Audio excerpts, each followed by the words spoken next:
Hi, welcome back to the lecture series on abstract measure theory with course code MTH701 and MMTE305. Today in this lecture we'll discuss the Cantor set and the Cantor-Lebesgue function. the Cantor set, the Cantor set, and the Cantor-Lebesgue function, and the Cantor-Lebesgue function.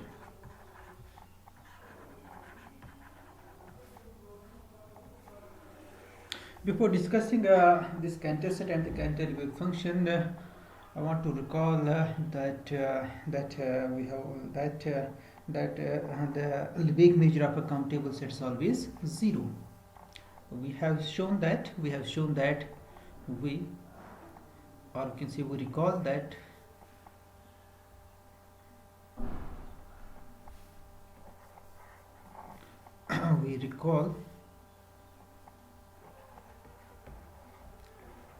recall that the Lebesgue measure of a countable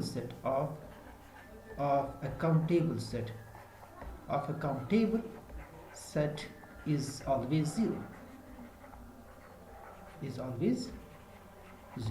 Now the problem is that we would like to answer this problem in this lecture. If the set has Lebesgue measure 0, is it countable? If the set has, actually it's the converse of this one. If the set has Lebesgue measure 0,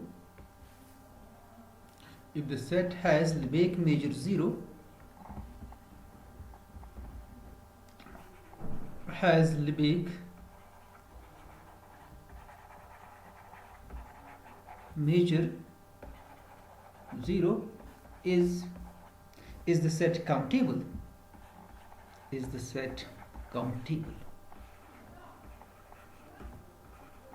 Is the set countable? So if the set is countable, then its Lebesgue measure is always 0. But if the set has Lebesgue measure 0, is the set countable? The answer is no, and we'll try to answer this question, and we'll show that this Cantor set that we'll construct in this video lecture will show that this Cantor set is an uncountable set having Lebesgue measure 0. So that means if the set has Lebesgue measure 0, then it's not necessary that the set is countable. There are uncountable sets having Lebesgue measure 0, and that's one of the examples. Cantor set is one of the examples of Lebesgue measure 0 but uncountable. So what's Cantor set? What's Cantor set? So construction of Cantor set. Then we construct a Lebesgue Cantor function. Okay, construction of Cantor set, of the Cantor set. Okay, so let's consider the closed and bounded interval. Consider the closed and bounded interval I equal to 0 to 1. So let's consider this interval. The first step in the construction of the Cantor set, the first step in the construction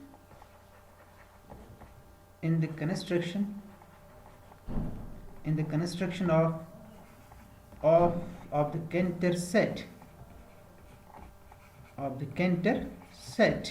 the first step is to divide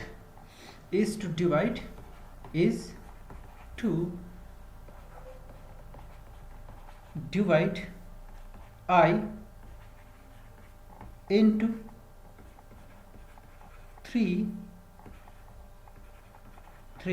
sub intervals,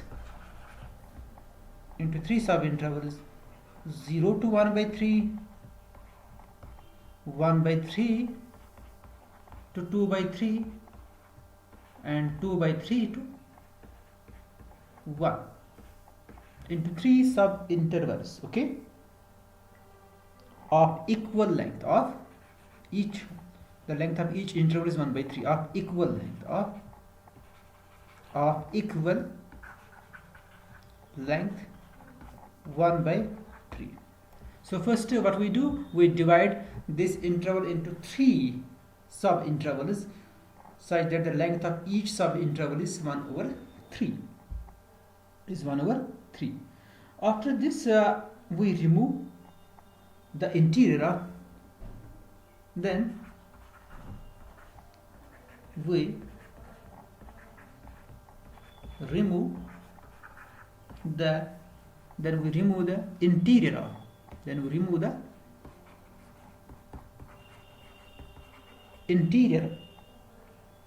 of the middle interval of the middle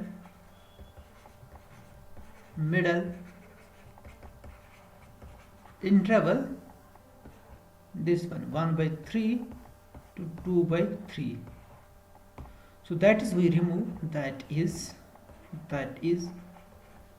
we remove this open interval, it's interior actually, 1 by 3, 2 by 3, and there remain only two closed intervals, that's 0 to 1 by 3 and 2 by 3 to 1. They are disjoint there, and we denote the union of these two intervals by C1, okay,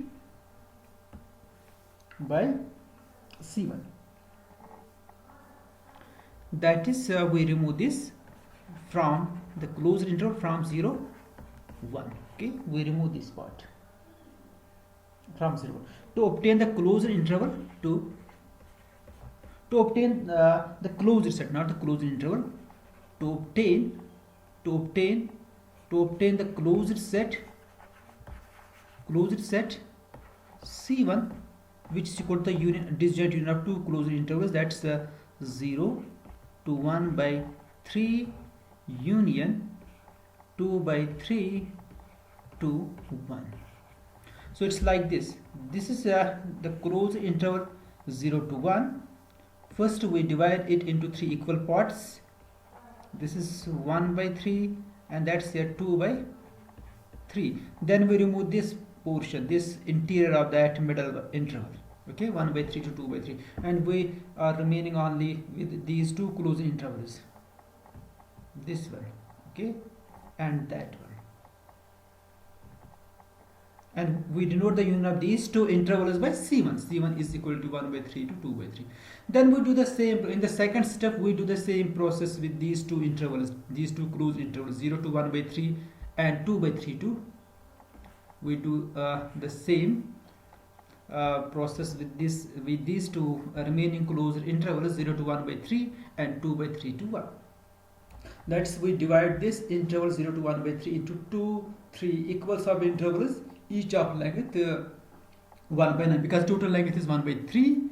So if we divide it into 3 equal sub intervals, that means the length of each sub interval will be equal to 1 by 9. And here the length of this interval 2 by 3 to 1, it's again 1 by 3, and we divide it into 3 equal sub intervals. That means length of each sub interval here in this case will also be equal to 1 over 9. And then we do that, then we remove the interior of the middle interval, okay.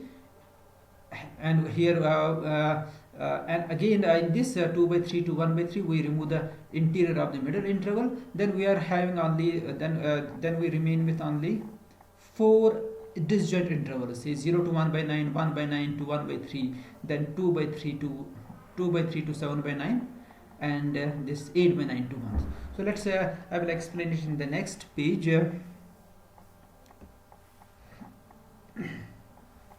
We now repeat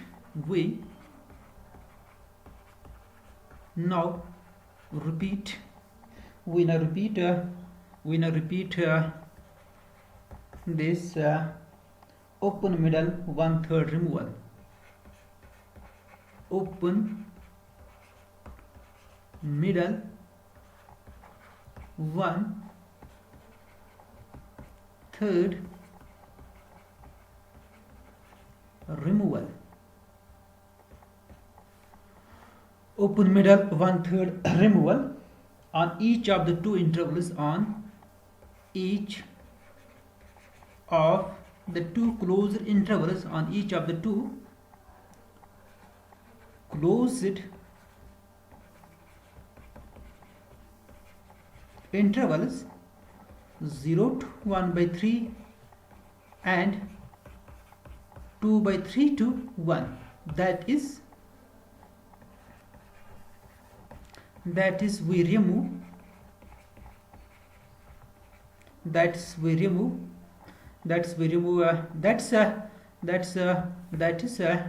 we divide, that is we divide 0 to 1/3 into 3 sub intervals, 3 sub intervals, say 0 to 1/9, 1/9 to 2/9.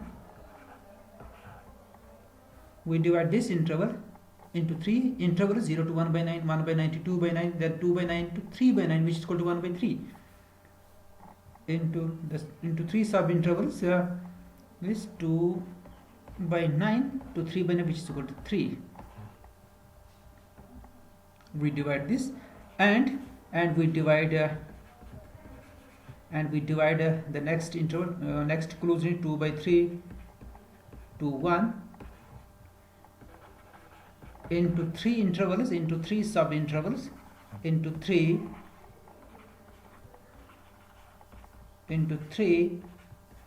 sub intervals, into 3 sub intervals. It's here 2/3, it is same as the 6/9 actually, so it's we divide it into 2/3, that is same as 6/9 actually, 6/9 to 7/9, and second interval is 7/9 to 8/9, and the third one is 8/9 to 9/9, that's equal to 1. Okay, we divide this into 2/3 to 1 into 3 sub intervals, 6/9, 7/9, 7/9, 8/9, and 8/9 1. Then we remove the interior of middle interval from each these 3 intervals. Okay, then we remove this one from these 3 intervals, from first 3 intervals, 0 to 1/9, 1/9 to 2/9, 2/9 to 1/3. We remove interior of middle one, that's 1/9 to 2/9, 1/9 to 2 divided by 9, and from these 3, 6/9 to 7/9, 7/9 to 8/9, 8/9 to 1, we again remove the interior of middle interval, that is 7/9 to 8/9. It's and we remove these 2 open intervals, 7/9 to 8/9, 8/9. Okay, and one more thing, that the length of each sub interval is 1/9, 1/3 square. Here I want to mention it here. Let me write here star. So I will write it here. Star. The length of each sub interval. The length of each sub interval is 1/9, that's equal to 1/3 square, 1/3 square in the second step, in the second setup,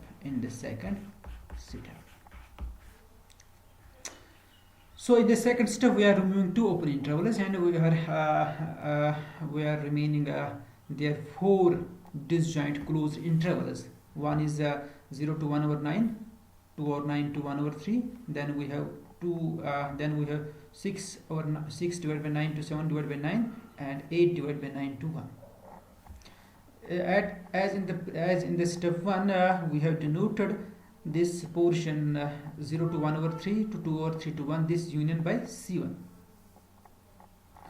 So let me look at this. C1 is the union of these two closed intervals, and we have removed the interior of the middle interval.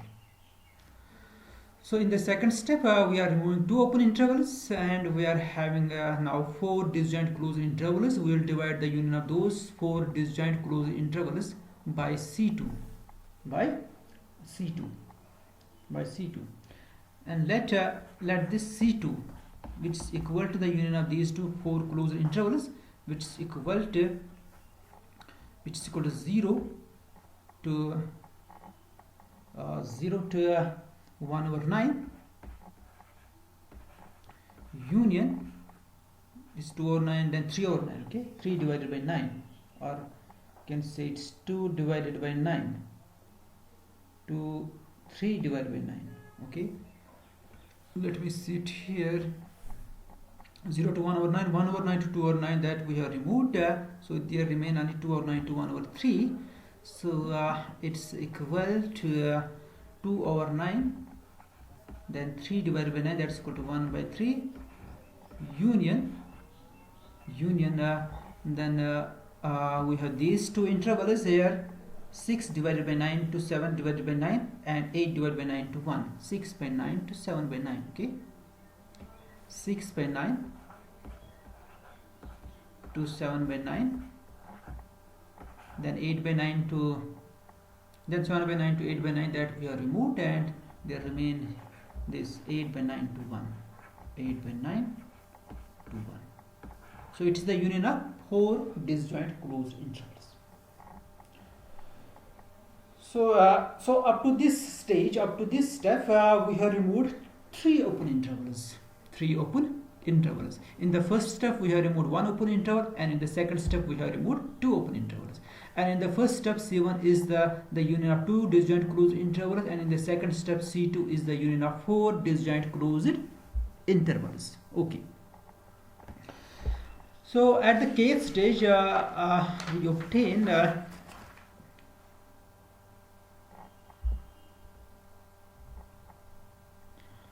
so what at the third step,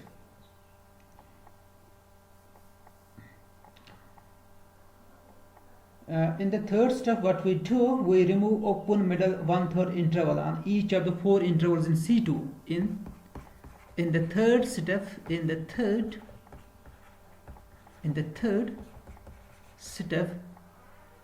step we repeat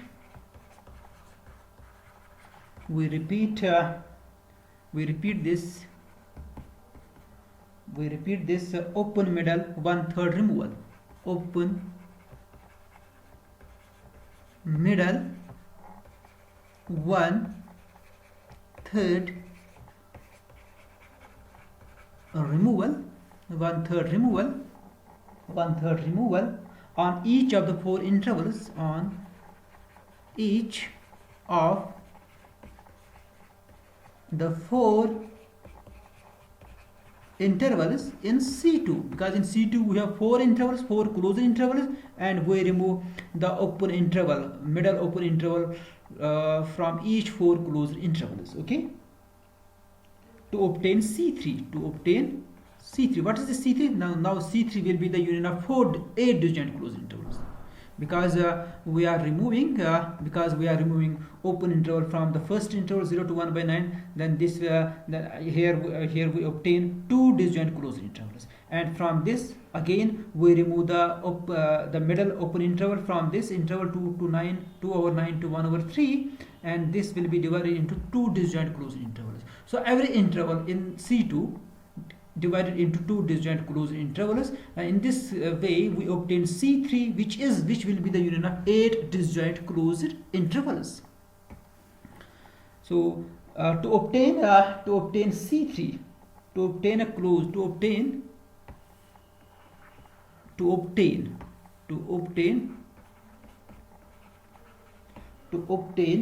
closed set C3,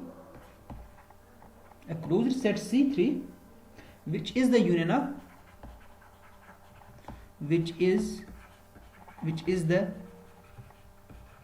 union of 8, that means 2 power 3, which is equal to 8 disjoint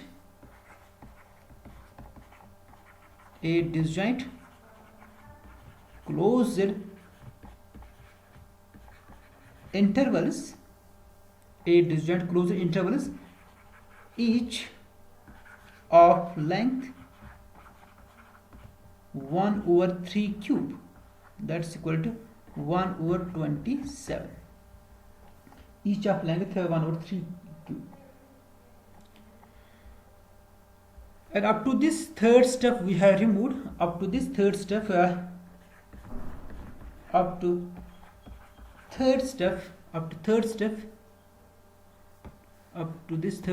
we have removed in the first step we have removed 1 open interval, in the second step we have removed 2, and in the third step we have removed 4. So we have removed removed 7. We have removed 7, which is equal to 2 power 3 minus 1 open intervals.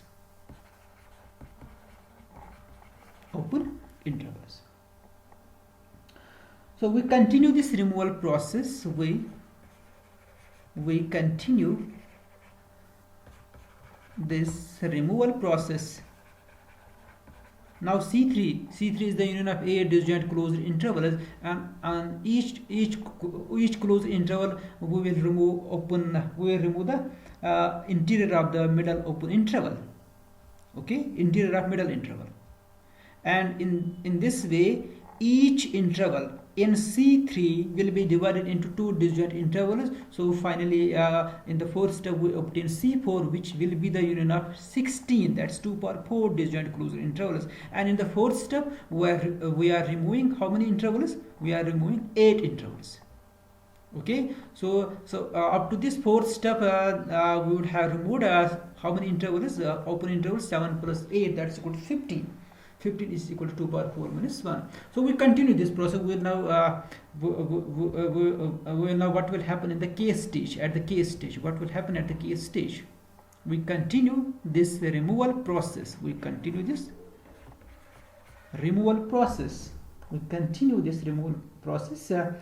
Countably many times.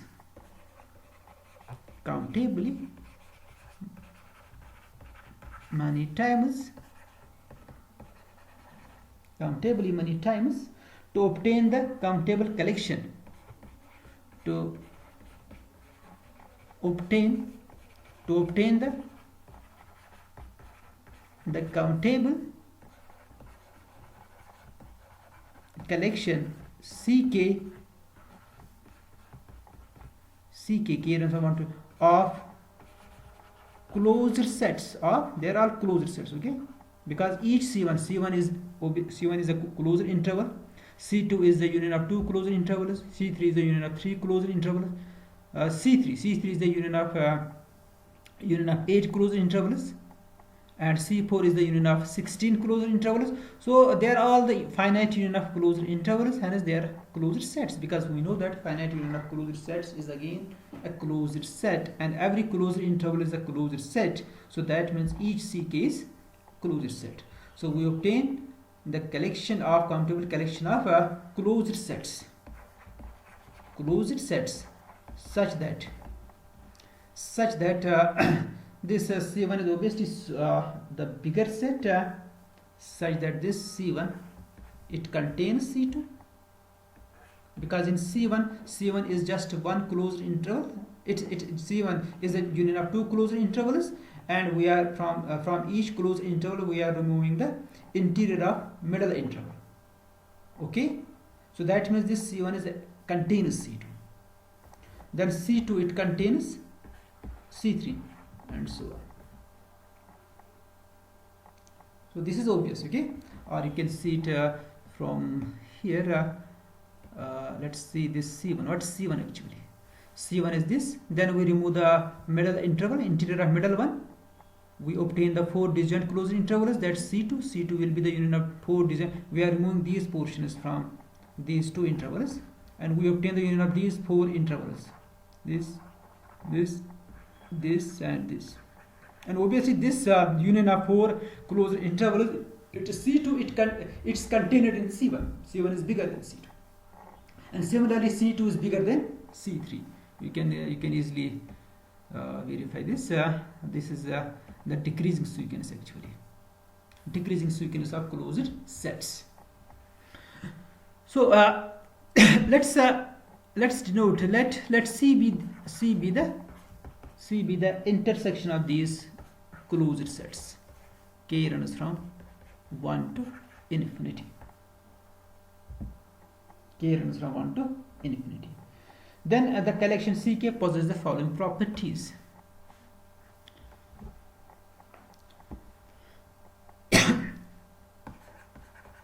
Then collection CK, K runs from 1 to infinity, possesses the following properties. The property number 1 is CK, K runs from 1 to infinity, is a descending sequence of closed. That's you have already written there. Is a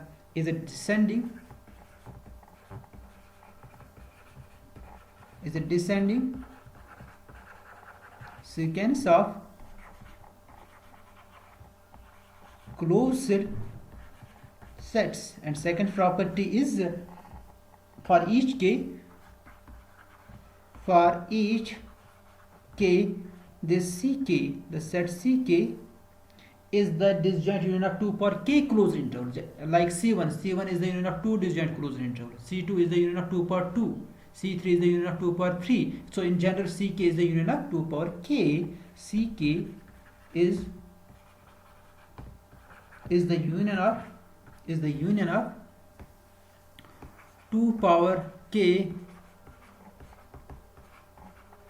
disjoint closed intervals. Is the union of disjoint closed intervals. Each of length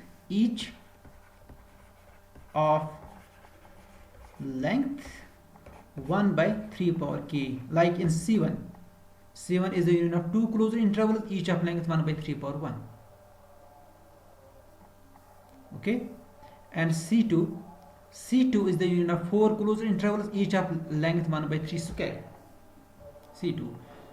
So C3 is the union of 8 closed intervals, each of length 1 by 3 power 3. So in general, CK is the union of 2 power k closed intervals, each of length 1 by 3 power k. Now we have a proposition.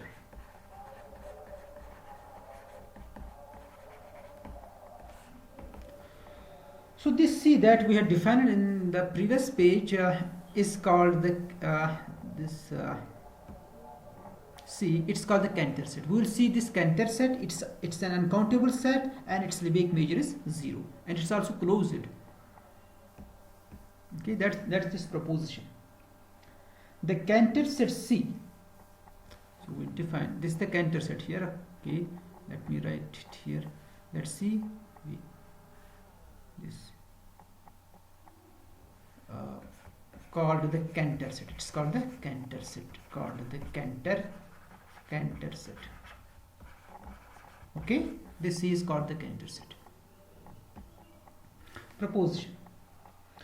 The Cantor set C. The Cantor set C the Cantor set C is a closed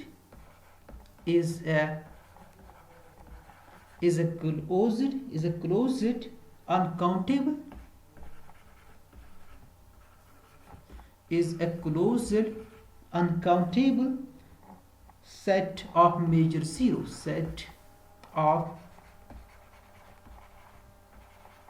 major zero. Prove. Since this C, it's equal to intersection of Ck, k runs from 1 to infinity. C is the intersection of closed sets, because each Ck is a closed set. So C is the intersection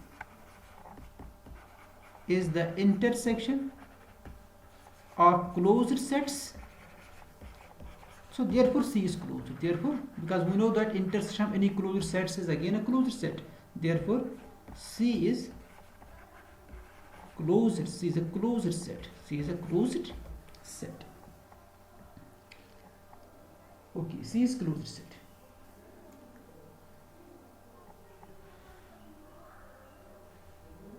Since each closed set is measurable, since each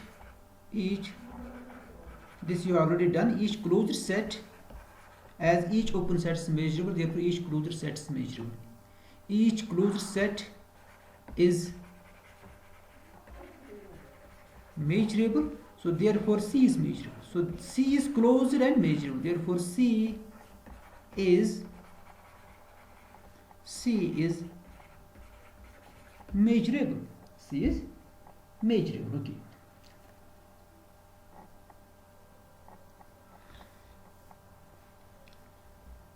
Now now we show that Lebesgue measure of C is 0. Now what's the C? C is the intersection of Ck's.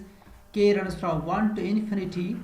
So this means that Lebesgue measure of C, which is called the Lebesgue measure of intersection. So this also means that this C is subset of Ck for all k. C is subset of C1, C is subset of C2, C is subset of C3. Okay, because C is the intersection of each these sets actually. So that means Lebesgue measure of C is less or equal to Lebesgue measure of Ck for each k for all k greater or equal to 1,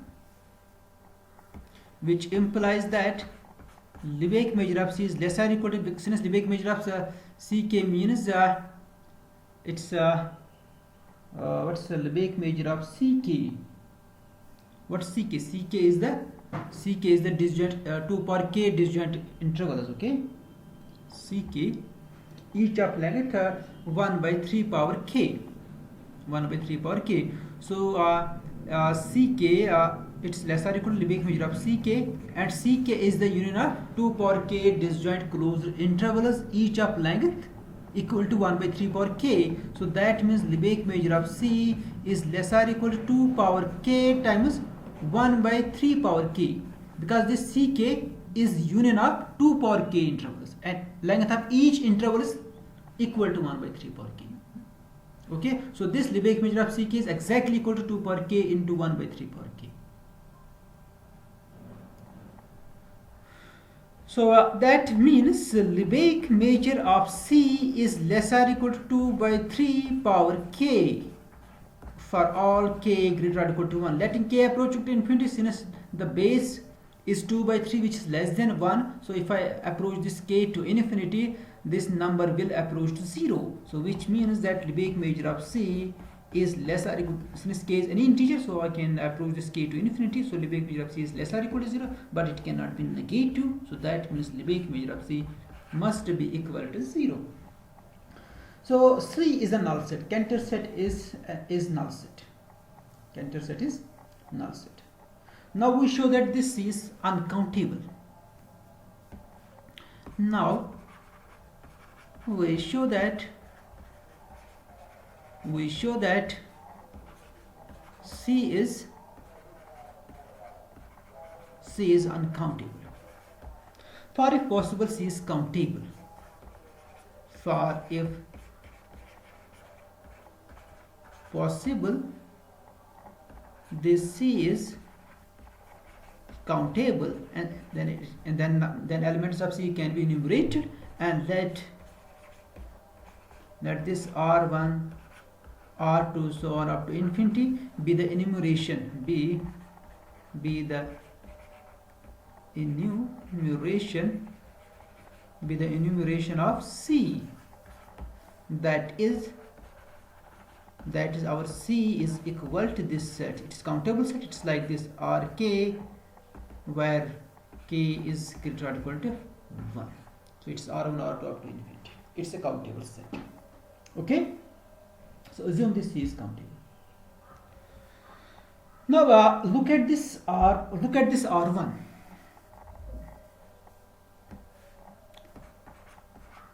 Now this R1, it belongs to C, and C is the intersection of Ck. K runs from 1 to infinity. Okay, so that means R1 belongs to ECK. In particular, R1 belongs to C1.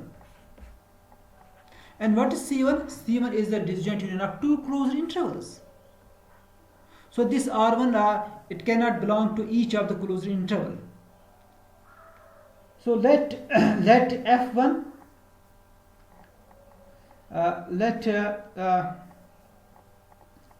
let F1 be the closed interval such that C1 fails to contain F1 fails to contain this X R1. Since C1 is the union of two disjoint closed intervals, so let F1 be the closed interval,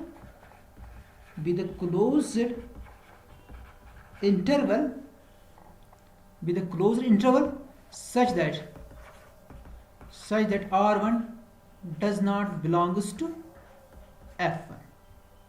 Okay, since R1 is in C1, but C1 is the disjoint union of two closed intervals, so we can choose F1 to be the closed interval among those two closed intervals such that this F1 does not contain the point R1.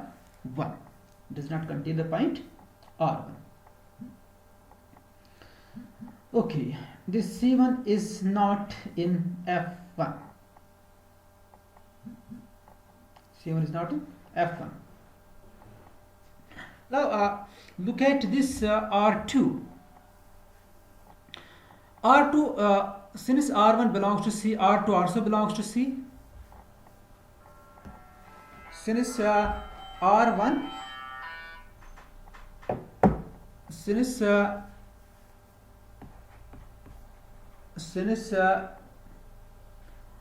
this R2, it also belongs to C, which is equal to intersection Ck. K runs from 1 to infinity. This means that R2 does not belong to C2 also. And this C2 is the union of four disjoint closed intervals. This C2 is the union of four disjoint closed intervals. Okay, C2. And we can say that one of the two disjoint closed interval. So this C2 is actually it is the disjoint union of four closed intervals. Okay, this C2 here you can see this F1. C1 is the union of two disjoint closed intervals, say F1 and F2, and we have assumed that this F1 is a closed interval such that R1 is not in F1. Now again what we do, we remove the middle interval from this F1, which comes from this C1, and also we remove the middle interval from the second closed interval. Okay, so we'll concentrate on this F1 actually. From F1 we remove middle interval, okay, interior of middle interval. Then we write C2, which is the union of four intervals, and two intervals come from this F1. Okay, they are disjoint, and R2 is in C2, and C2 is the union of four disjoint intervals, and two intervals come from these F1. Two disjoint intervals come from F1. So we assume that R2 is not in the closed intervals, say F2, which come from this F1. Okay? That this C2 where C2 is the union of 4 closed intervals. C2 is the and the two intervals 4 disjoint intervals. Okay, 4 disjoint intervals, 4 disjoint intervals, 2 disjoint intervals, 2 disjoint intervals come from F1. Okay, come from F1. Come from F1. And let sorry, this R2 is in FC2. R2 is in C2. This R2 belongs to C2. And let F2 be the closed interval,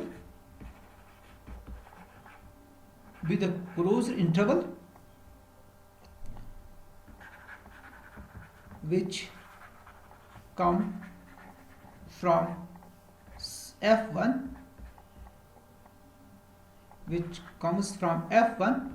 such that this R2 is not in F2. Okay, this can be done.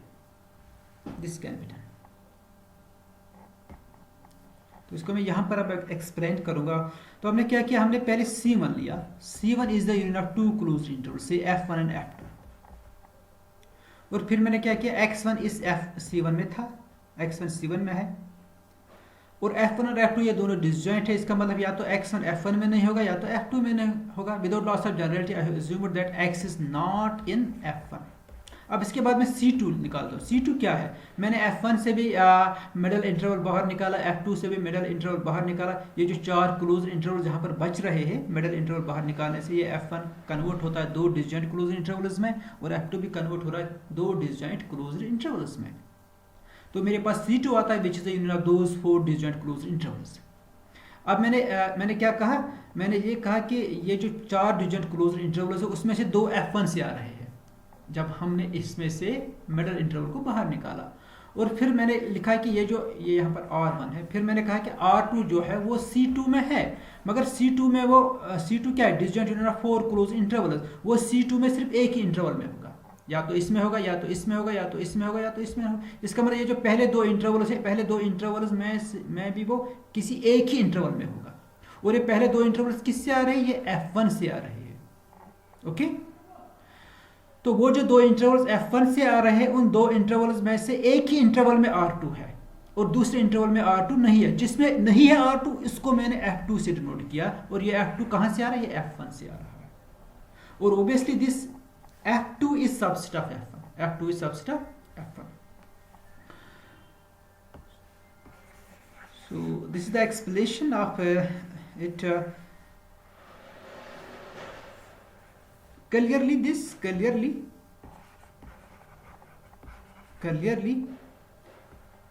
F2 is subset of F1. F2 is subset of F1. अब F2 एक close interval है आपके पास, F2 is a close interval. अब इसके बाद C3 क्या है, C3 is the disjoint union of 6. C3 is the disjoint union of 8 close intervals. और उसमें से दो इंटरवल्स है ना वो इस F2 से आ जाएगी. और क्योंकि R3 इस क्योंकि आपका जो R3 है ना वो C3 में है, और C3 8 इंटरवल्स का डिसजॉइंट यूनियन है. ओके तो इसका मतलब कि वो जो R3 होगा वो सिर्फ उन इंटरवल्स में से एक ही इंटरवल में हो, कि वो डिसजॉइंट यूनियन है। और उसमें जो पहले दो इंटरवल्स हैं जो कि F2 से आ रहे हैं, उनमें से एक इंटरवल ऐसा होगा जिसमें R3 नहीं होगा, जिसमें R3 नहीं हो सकता है। So continuing this process, continuing this process,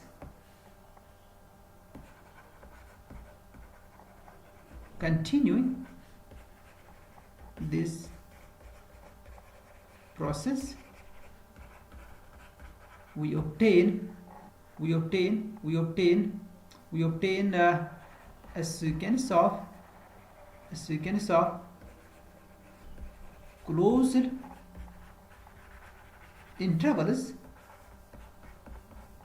Fk, k runs from 1 to infinity, such that this F1 contains F2, contains F3 up to infinity, and this Rk is not in Fk for all k greater or equal to 1. R1 is not in F1, R2 is not in F2, R3 is not in F3, and so on and so forth.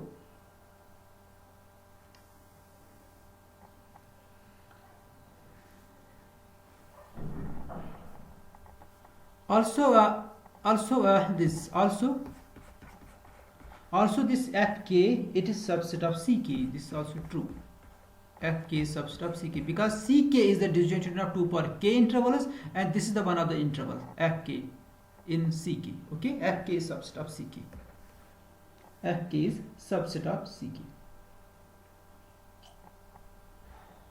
Now from the nested set theorem, from the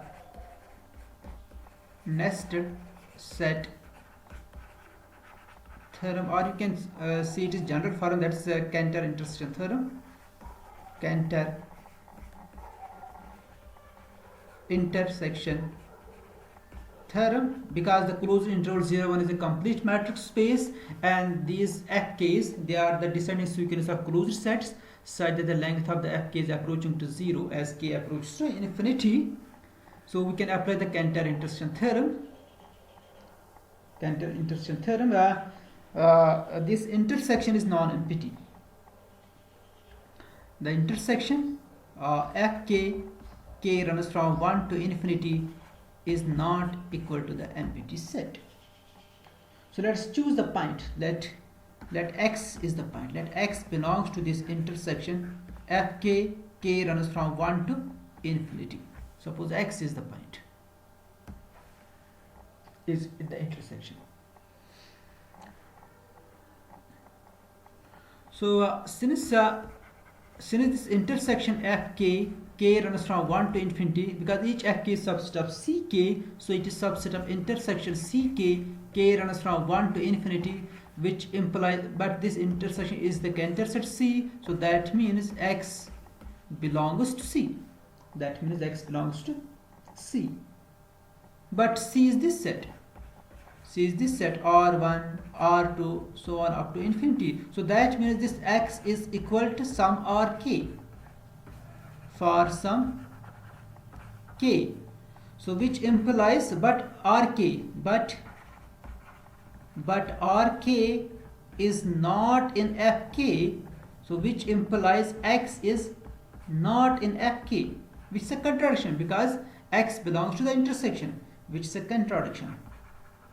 Which is a contradiction as this x is in the intersection, as x belongs to the intersection Fk, k runs from 1 to, as x is in each Fk. So therefore our supposition is wrong. Therefore our supposition that C is countable, is wrong. Hence C is countable. Hence C is uncountable. Sorry. Hence C is uncountable. Hence C is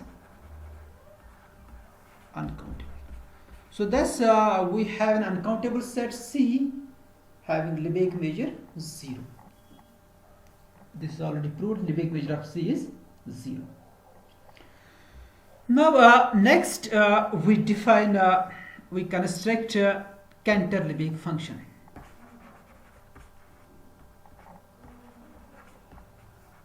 Construction of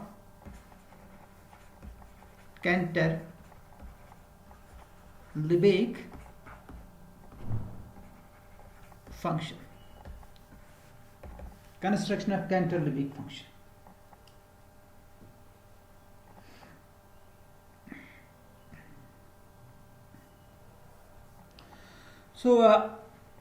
So as we know that at the case stage we have removed 2 power k minus 1 open intervals. Okay, at the case stage, up to case stage we have removed 2 power k minus 1 intervals.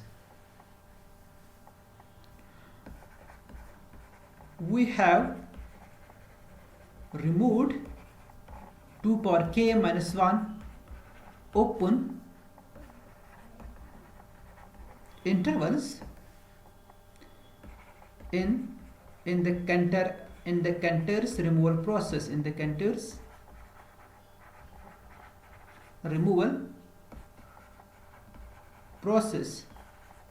up to the kth stage, up to the kth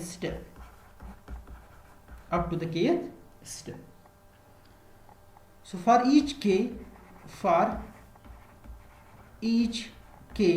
let OK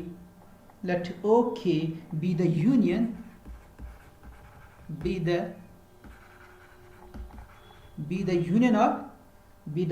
of the 2 power k minus 1 open 2 power k minus 1 open intervals, 2 power k minus 1 open intervals which have been removed, which have been removed up to kth step, in this Cantor removal process. So thus what's this CK? You can see this CK, it's the union of the union of 2 power k the remaining closed intervals. So it's actually interval 0 1 minus OK. So OK is the total removal. It's the removal of 2 power k minus 1 open intervals. Okay, and CK is the disjoint union of 2 power k closed intervals that are there. Okay, so but we are removing the intervals from this closed interval 0 1. So this is the total removal actually OK, which is the union of 2 power k minus 1 open intervals which have been removed in this Cantor removal process, and this CK is the union of the remaining 2 power k disjoint closed intervals. So that means CK is actually equal to interval 0 1 minus OK. Okay, so let's apply the intersection on both sides. This intersection CK, k runs from 1 to infinity, it's equal to interval 0 1 minus, this will be by De Morgan's law, it's equal to union k runs from 1 to infinity. Okay, so let's denote this is the Cantor set C and this is the interval 0 1, and denote this union by O. Okay, where this O is equal to union OK, k runs from 1 to infinity. Okay, so this is it. This is the relation. So here C is interval 0 1 minus O, where O is the union of the removal intervals. Okay, those intervals. We now define the function phi. Now we define phi on O. First we define it on O. Okay, the union of these intervals. union of these open sets O1, O2, so on up to infinity, where each open set is the union of the open intervals, is the union of open intervals. And they are also disjoint, of course. We define phi on O, then we define it on C. Then we define it on C. So actually this C is, what's this interval 0, 1? It's actually C union O. You can easily verify it from this expression, this equality. C is the interval 0, 1 minus O. So that means interval 0, 1 is equal to C union O. First we define the function phi on O, then we define it on C, and then we verify that this function phi is monotonic increasing, and it's also continuous. Okay. So let's define this function first on O. Okay, for fix a natural number k, fix a natural number k, fix a natural number k. First we define it on phi k, define phi on ok, okay, to be increasing, to be increasing function on ok, we define, first we define for fixed natural number k, we define phi on ok to be an increasing function on ok, which is constant,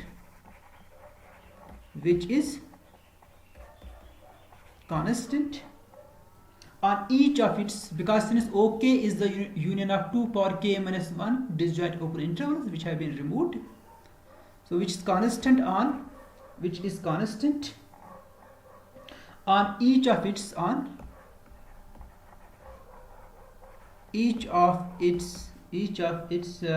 2 power k minus 1 open intervals,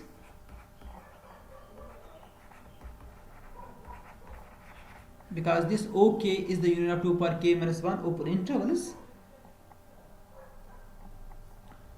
and takes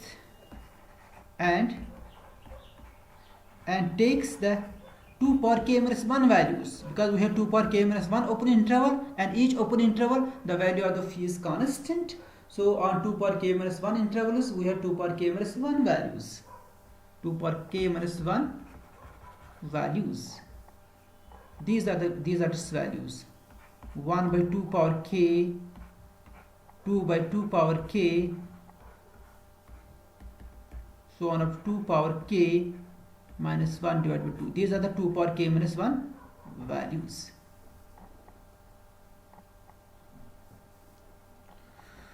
So let me illustrate this. I will illustrate it for, say, k equal to 2, suppose, or k equal to 1.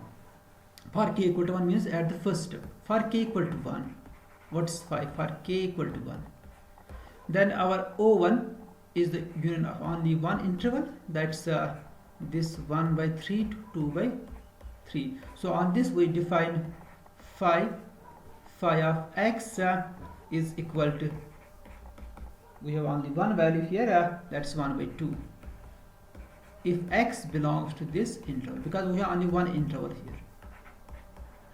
Now what's for k equal to 2? What's the function phi? For k equal to 2, we have O2. O2 is the union of two open intervals. Okay, O2 is the union of two open intervals. Now O2 is the union of three open intervals. One is this, and two are from those two closed intervals actually, and those intervals are. In the second step we have removed two open intervals, and in the first step we have removed only one open interval. So up to this second step we have removed three open intervals, and they are these intervals 1 over 9 to 2 over 9 union this interval, then union the third interval is 7 by 9 to 8 by 9. 7 by 9 to 8 by 9. Now we define phi on O2. So what's phi? So phi of x is the first value. What's the first value? You can see it here. The first value is for k equal to 2, its value is 1 by 2 power 2, that is 1 by 4. 1 by 4, okay? It's 1 by 4. It's 1 by 4. For x belongs to the first interval, and then it's 2 by 4. For x belongs to the second interval, and it's equal to 3 by 4. What's 1 by 4? 1 by 4 is same as 1 over 2, okay? 1 divided by 2. So if x belongs to the third interval. So what's the first interval? You can see it here. First interval is 1 over 9 to 2 or 9. 1 by 9 to 2 by 9, okay? 1 by 9 to 2 by 9. And what's the second interval? Second interval is 1 by 3 to 2 by 3. It's 1 by 3 to 2 by 3. And third interval is 7 by 9 to 8 by 9. 7 by 9 to 8 by 9. And you can see on this interval the value is same 1 by 2 as in the first step. In the first step, value on this interval is 1 by 2, and in the second step, the value on this interval, the value of the function on this interval is same 1 by 2. It's not changing here. So similarly for k equal to 3, then we have 7 open intervals, and we can define phi of x in a similar way. For k equal to 3, we have the following values, following 7 values, 1 by 2 power 3, 1 by 8, 2 by 8, 3 by 8, up to 7 by 8. Okay. So we now extend. So in this way we have defined phi on each OK, okay? On each OK. And where each OK is the union of 2 power k minus 1 intervals, and on each interval the value of phi is constant. Suppose in the second stage the value of the function on this interval is constant, it is 1 over 4 throughout, and value of the function on this interval is again constant, it is 1 over 2, and value of the function on this interval is constant, that is 3 by 4. So in this way we have defined phi on O, because O is the union of OK, as we have defined it on OK for each k. We now extend phi. We now extend phi to whole interval 0, 1 to 0, 1. We have defined it on O. Now we define it on C, because 0, 1 interval is C union O, or O union C. We have defined phi on O. Now we now we define this function phi on C. So we extend it by defining it on C, by defining it on C, by defining it on C, by defining it on C, by defining it on C as follows. As follows. The value of the function on 0, because 0 is in C, it's equal to 0, and its phi of x is equal to supremum, where x is in C, okay? Supremum of phi of t, such that this t belongs to O intersection the interval 0 to x open. If this x belongs to C minus 0, Cantor set without 0, okay, not 0, C minus 0. And you can easily verify that phi of 1 is equal to 1. Now we can easily verify that. We can easily verify that phi of 1 is equal to 1. And also this phi is increasing function on Cantor set C, because if suppose x1 is less or equal to x2, then we have to take the supremum of phi of t where t belongs to O intersection 0 x1, and supremum of phi of t such that t belongs to O intersection 0 to x2. since the set O intersection 0 to x2 is bigger than the set O intersection 0 to x1, as x1 is less or equal to x2. So that means the supremum on the set O intersection 0 to x2 is bigger than the supremum on the set O intersection 0 to x1. So which means that phi of x1 is less or equal to phi of x2. So that means on Cantor set the function phi is increasing. But on the set O it's also increasing. Why? Because you can see the values. They are in increasing order. You can see the values 1 by 2 per k is less than 1 by 2 by 2 per k, which is less than 3 by 2 per k, and so on and so forth. So on OK it's also, on the set OK it's also increasing. So therefore on the set O it's increasing function, and on the set C it's also increasing. So that means this phi is an increasing function. Phi is an increasing function.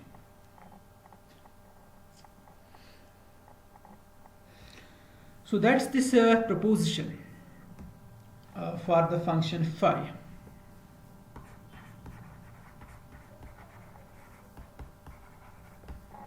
That you will see yourself. The Cantor-Lebesgue, this above function is called, the function defined above is called the Cantor-Lebesgue function. The function phi is called the Cantor-Lebesgue function. Okay, this is called the Cantor-Lebesgue function. Now we have a proposition. The Cantor-Lebesgue function phi, the Cantor-Lebesgue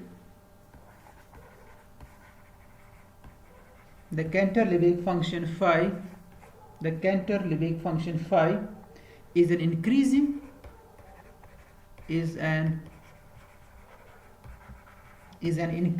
function, that maps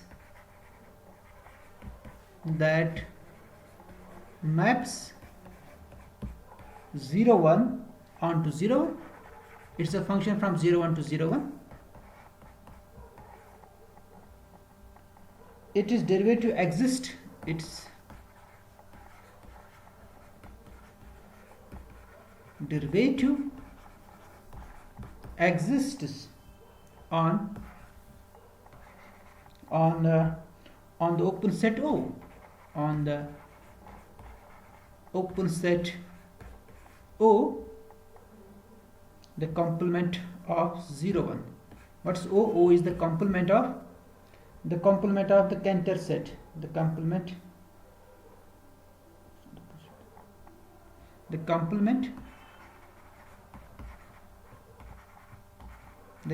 of C in 0 1. And you can also say this Lebesgue measure of O is 0, because interval 0 1 is the union of O and C. Lebesgue measure of C is 0, so that means Lebesgue measure of O must be equal to 1.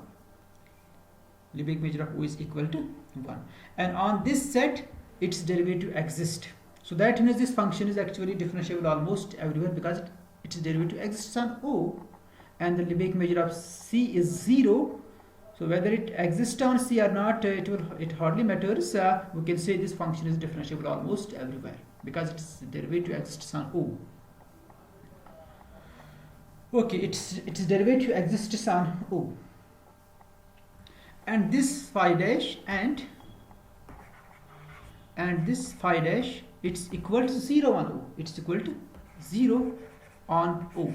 Why it's 0 on O? Because this O is the union of open intervals, and on each open interval this function phi is constant. So that means on each open interval phi dash is 0. So that means on each OK phi dash is actually 0, which means on O this phi dash is 0. Or you can see it here. This here. So on the first open interval its value is 1 by 2 per k, which is constant. So on the first open interval it's 0. On the second open interval it is 0. And on the 2 per k minus 1th open interval its derivative is also 0. So on each open interval its derivative is 0. Therefore on the open set OK, the derivative of phi is 0 for each k, which means that the derivative of phi on O is also 0, because O is the union of O keys. Okay, so that means this phi dash is 0 on O, which implies that phi dash is equal to, so that implies phi dash is equal to 0 almost everywhere on 0 1, because on O it's equal to 0, the remaining set is the C whose Lebesgue measure is equal to 0. So that means this phi dash is equal to 0 almost everywhere. Okay, so the proof, you can see the proof from H.L. Royden, the principles of real analysis, or you can say mathematical analysis. I think the title of the book is mathematical analysis, at page number 51. So for proof, it's very simple, it's not too difficult. So it depends on the construction that I have already seen you, the construction of the function phi. It depends on that construction, and from the construction you can easily verify those properties. Monotone increasing, that I have already discussed. Now you have to check only the continuity property. Okay, so that's very simple, that's not too difficult. So the proof, you see the page number 51 on mathematical analysis, on mathematical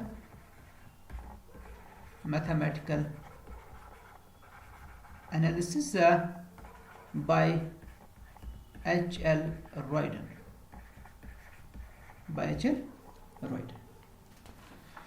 So this function is very important actually. From this function you can conclude that since from this function phi, you can, since phi is monotonic increasing, therefore phi dash is differentiable, and this you can see 0 to 1 phi dash, it's equal to 0 because phi dash is equal to 0 almost everywhere, and phi of 1 minus phi of 0 is equal to 1 minus 0, that's equal to 1. So therefore we have integral 0 to 1 phi dash is strictly less than phi of 1 minus phi of 0, or you can say integral 0 to 1 phi dash is not equal to phi of 1 minus phi of 0. So this is not true. So that means this function phi is not absolutely continuous, so which implies phi is not absolutely continuous. So for if phi is absolutely continuous, for if this function phi is absolutely continuous on 0 1, then one of our theorem then says that 0 to 1 phi dash must be equal to phi of 1 minus phi of 0, which is a contradiction, So thus we have constructed a function which is not absolutely continuous, but this function is a bounded variation. It's continuous, it's also continuous, it's a bounded variation, but this function, but this phi is continuous,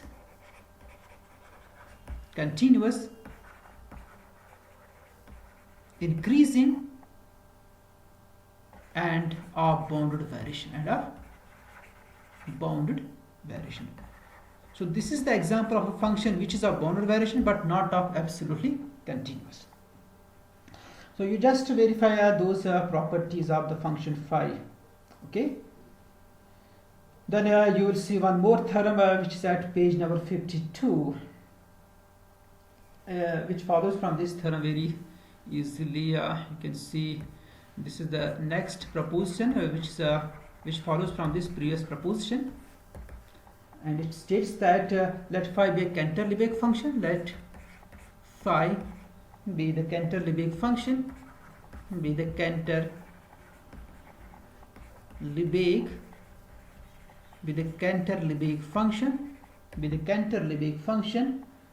Then we define psi. We define a new function psi. We define psi on 0 1 by this psi of x is equal to x plus phi of x. So clearly the psi is increasing. Then this psi is strictly increasing because x is strictly increasing. Then psi is strictly increasing map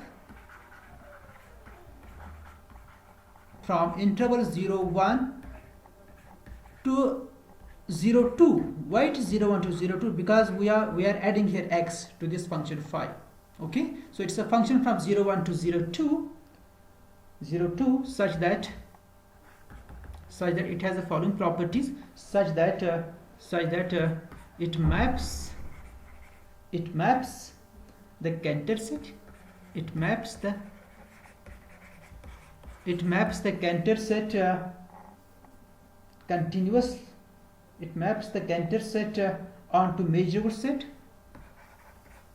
Cantor set has measure 0, it maps the Cantor set C of measure 0 onto measurable set, onto a measurable set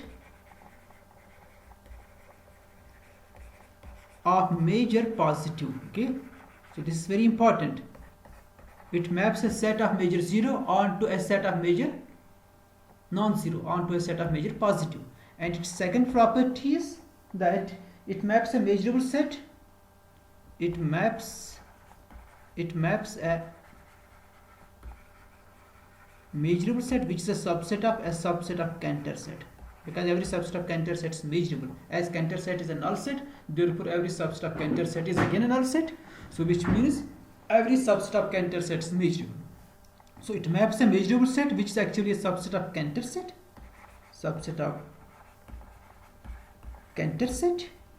onto non-measurable set, onto a non-measurable set,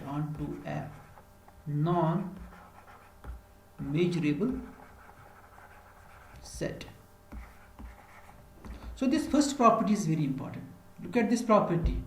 This C is the Cantor set, its measure is 0, and it maps onto the set of measure positive, on measure positive. So in terms of the cardinality of the C may be bigger than the cardinality of its image, because the map may be many one. So we have here this, we have phi of C, its Lebesgue measure is positive, okay, but Lebesgue measure of C is equal to 0.